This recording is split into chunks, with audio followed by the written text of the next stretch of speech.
For this week's video, I'm in beautiful Cancun, Mexico. Yeah, it's work related.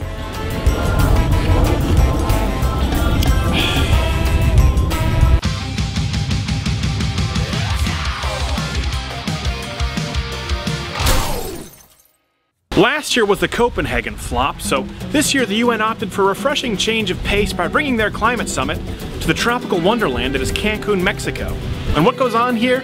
Well, there's a lot of talking, and a lot of meeting, and talking, and meeting, and sometimes they take meetings just to talk. So I'm out front of the Cancun Mess, where many of the events and seminars and panels are being held, and you go in there and it looks almost exactly like a student science fair. You have people with their booths and their Bristol boards and their petitions, and it's a great time for all self-important people.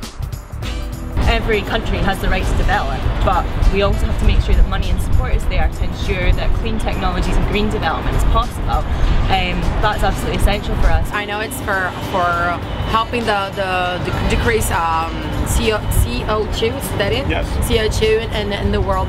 So I think basically we should support all the things like that. Otherwise, we're going to have problems with the warming, the global warming, and I just hope that this works. Scientists are telling us that we need to be reducing our greenhouse gas emissions by a large amount very quickly. Ah yes, see, reducing and ultimately stopping emissions is the name of the game. Even President Obama jumped aboard that bandwagon by touting his support for an aggressive initiative to reduce the United States emissions by 68% come 2050.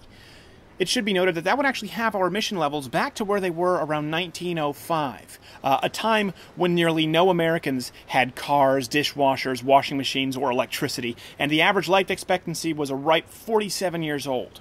If you made it past childhood without being kicked by a horse, you were pretty much in the clear. Now see, while many Americans may see this as regressive, neo-environmentalists see that as progress for Mother Earth. But at least they do understand the sacrifices necessary to reduce the impact of climate change. Yes, adjustments and sacrifices like no longer congregating in cool, air-conditioned halls with refrigerators full of cold beer and popsicles. Okay, so clearly if these folks deem it acceptable to enjoy their own frozen treats, they can't be extremists, right? They would want us all to be reasonable, I'm sure. You've got some folks, like the respected head of the Tyndall Center for Climate Change, Professor Kevin Anderson, actually calling for the halting of economic growth in wealthy countries and government rationing like those in the 30s and 40s. Quote, "The Second World War and the concept of rationing is something that we need to seriously consider if we are to address the scale of the problem we face." Talk about messed up. But I'm sure the folks here in Cancun are far more reasonable and would call a guy out like that on his crazy talk. After all, they do eat popsicles. Would you support an initiative like rationing put forth by Professor Kevin Anderson? I'm not so sure. I'm not so sure. I think it's... I don't know. Huh? Even implement rationing like we saw in the 30s and 40s.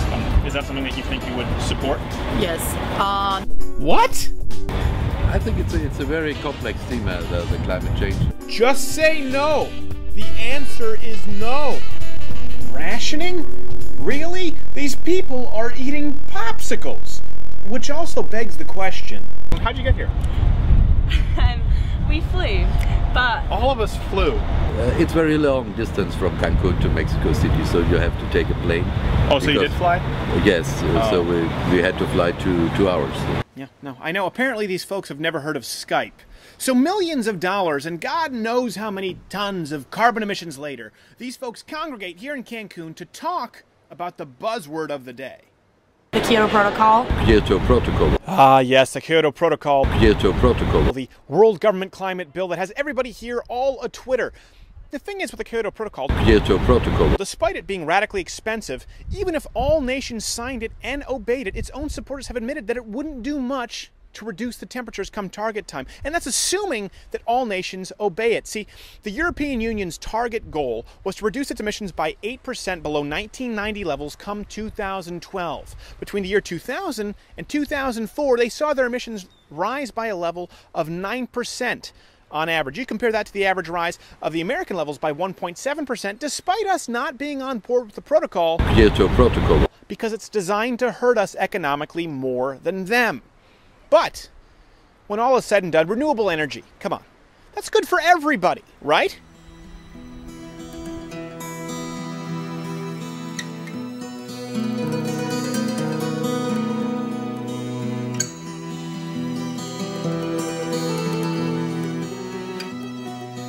The fact is, there's a reason that we haven't switched to these supposed renewable energy resources. They're unreliable and often very expensive.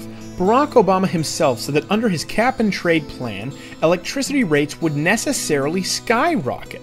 Companies would have to retrofit their operations, and those costs would be passed on to the consumer.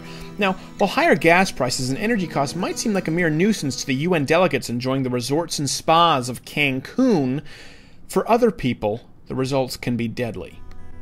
I had the privilege of heading out to La Libertad, a small village in rural Mexico where people live without water or electricity.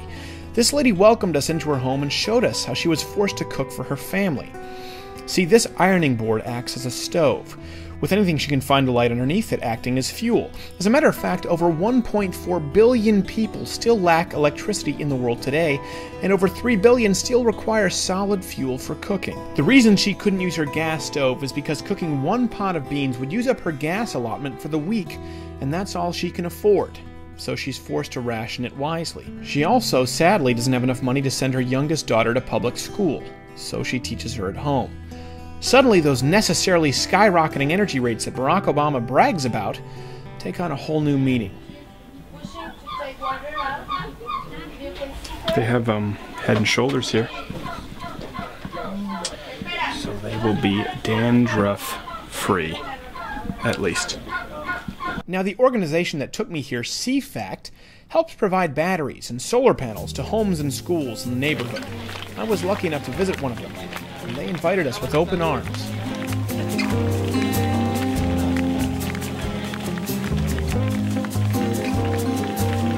I taught them such fine American customs as the high five, the Charleston, and the Carlton.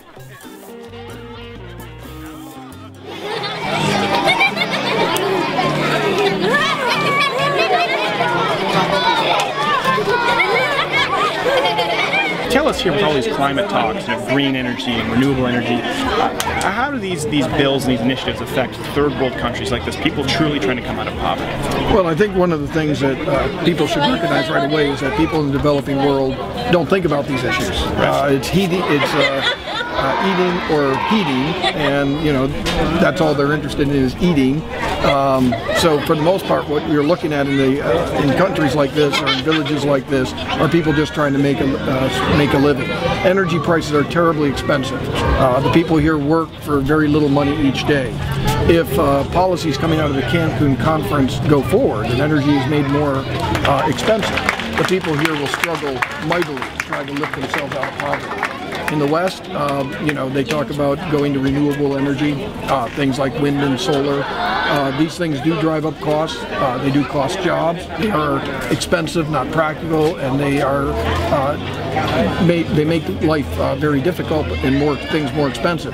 But here in the developing world, it can be catastrophic. Well, that is true. Take into account that coal power costs about 7.8 cents per kilowatt hour, and compare that to the renewable wind energies coming in over at 12 cents.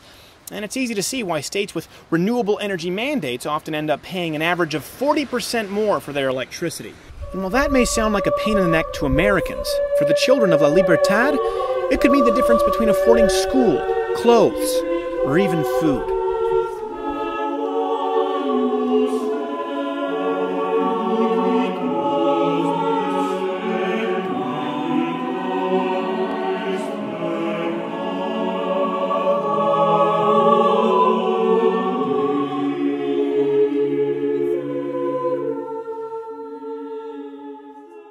Hey, maybe the Mexican government could have given those children the 60+ million that they actually spent on this conference. No, that's just crazy talk and wouldn't make headlines. But of course, that in a nutshell is how going green affects third world countries.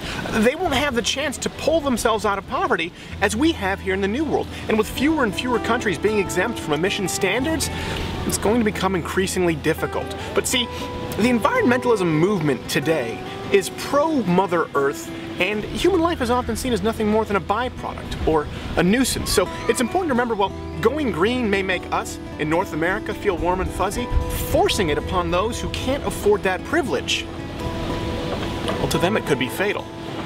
But I guess if these folks would rather die, then they'd better do it and decrease the surplus population. That'd definitely be the green thing to do.